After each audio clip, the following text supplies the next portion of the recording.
Hi guys! Another day, another budol. As you can see, magbubukas po tayo ng parcel ngayon. Alam nyo bang totoo yung chismis?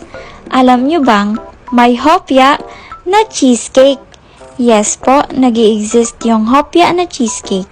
Isa pa sa nakakatuwa, available to dito sa TikTok. Ilalagay ko na sa baba yung link para di na po kayo mahirapan. 6 pieces ang laman ng isang box at paniguradong masarap to kasi ang gamit na cream cheese dito ay Magnolia. Bite size lang din ang laki ng hopya. Tapos sa gitna meron tong strawberry filling. Hindi rin naman to masyadong matamis kaya hindi rin nakakaumay. Pwede na to gawing panghimagas at pantawid gutom. Kahit saan pwede mo siyang dalhin. Kaya ano pang hinihintay mo? Mag-check out ka na rin.